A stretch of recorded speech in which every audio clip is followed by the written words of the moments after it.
लहान मुलींना सहावारीची नऊवारी नेसवताना ज्यावेळेस त्यांच्याकडे ब्लाऊज नसतो अशा वेळेस तुम्ही अगदी 2 मिनिटांमध्ये ब्लाऊज पीसचा वापर करून ब्लाऊज बनवू शकता। त्याचबरोबर साडीसुद्धा अगदी 5 मिनिटांमध्ये चापून चोपून नेसवू शकता। ते कसं तर चला पाहूयात। नमस्कार, पुन्हा एकदा स्वाती स्टाईलमध्ये मनापासून स्वागत। आज आपण बघणार आहोत छोट्या मुलींना ब्लाऊज पीसचा वापर करून ब्लाऊज कसा बनवायचा आणि त्याचबरोबर साडी चापून चोपून कशी नेसवायची। यासाठी बघा मी ते ब्लाऊज पीस घेतलेला आहे। तर माझ्याकडे ब्लाऊज नव्हता तर म्हटलं चला काहीतरी डोकं चालवून मी ब्लाऊज तयार केला।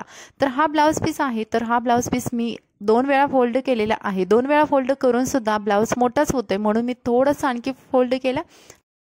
त्यानंतर ब्लाऊजची उंची मोजून घेतली। आता अशा पद्धतीने हा पीस पाठीमागे घेऊन गेली आणि पाठीमागून तो नंतर मी माझ्या उजव्या हातावरून घेणार आहे, कारण डावा हात आहे आपला पदराखाली जातोय आणि उजव्या हातावरचा भाग ओपन दिसू नये यासाठी हा ब्लाऊज पीस आहे तो उजव्या हातावरून मी पुढे आणला। आता उजव्या हातावर आणल्यानंतर हा जरा एक्स्ट्रा भाग झालेला आहे तो तिथे फोल्ड करून पिनाने आपण सिक्युअर करायचा आहे। तुम्ही ही सुद्धा मेथड वापरू शकता किंवा दुसरी सुद्धा एक मेथड दाखवणार आहे।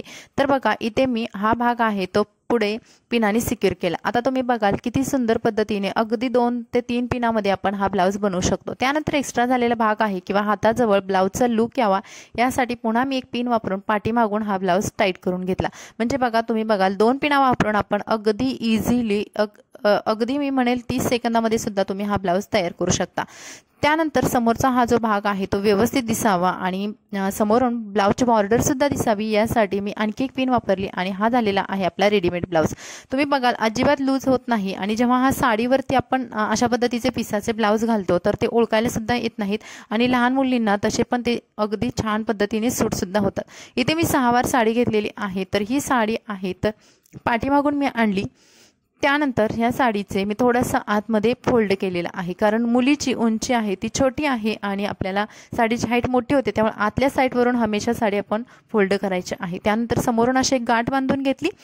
त्यानंतर डाव्या बाजूला साडीचा जो भाग राहिलेला आहे तो भाग मी दोन्ही पायांमधून पाठीमागे काढून घेतला। आता हा भाग आपल्याला जास्त मोठा न करता अगदी मापाचा करायचा आहे, म्हणजे हा भागाला आपल्याला इथे प्लीट्स करायचे आहेत, निऱ्या करायच्या आहेत। आता इथे साडीचे 2 बॉर्डर असतात, एक वरची आणि एक खालची। ती वरची बॉर्डर आहे तिथून आपल्याला खाली जी बॉर्डर येते पायाजवळ त्या बॉर्डरपर्यंत प्लीट्स अशा करून घ्यायच्या आहेत। छान हाताने निऱ्या बनवून झाल्यानंतर थोडासा एक्स्ट्रा झालेला भाग आहे तो आपण जी गाठ बांधली होती तिथे पाठीमागच्या साईडला खोचून घ्यायचा।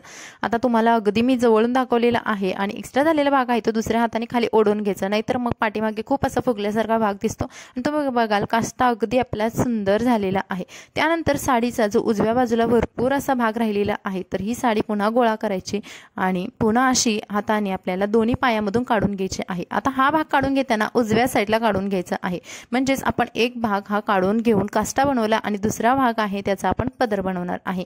आता पदर सुद्धा आपल्याला मापाचा बनवायचा आहे, म्हणजे प्लीट्स आहे ते छोट्या छोट्या बनवायच्या, नाहीतर मग जास्त मोठ्या झाल्या तर ते वेगळा लुक येतो। त्यामुळे छोटी मुलगी आहे तर आपल्याला प्लीट्स सुद्धा छोट्या बनवून घ्यायच्या आहेत। त्यानंतर बघा हा असा पदर बनवून घेतला आणि पदराची उंची सुद्धा एकदम मापाची ठेवायची। आता मग उंची ठरवल्यानंतर बघा तुम्ही पाठीमागे एवढी अशी उंची पदराची ठेवली, पण आता पिन कुठे लावायचे हा प्रश्न पडतो।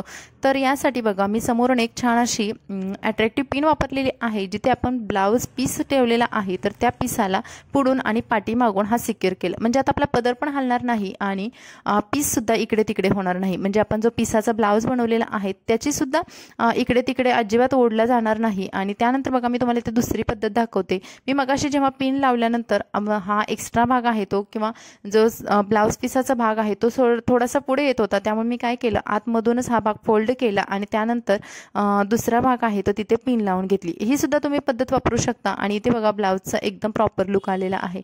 त्यानंतर साडीचा जो ब्लाऊजवरती येणारा जी प्लीट आहे तर ती घ्यायची आणि टाईट पकडून घ्यायची आहे, खेचून घ्यायची आणि त्यानंतर हा भाग आहे मधून काढून घ्यायचा। आता मध्ये जे एक्स्ट्रा भाग झालेला आहे साडीचा तर तिथे आपल्याला निऱ्या बनवून घ्यायच्या आहेत। निऱ्या आपण नेहमीप्रमाणे जशा बनवतो आपल्या साडीच्या अगदी तशाच बनवून घ्यायच्या आणि निऱ्या बनवून झाल्यानंतर आपल्याला ही साडी छान अशी पुन्हा खोचून घ्यायची आहे।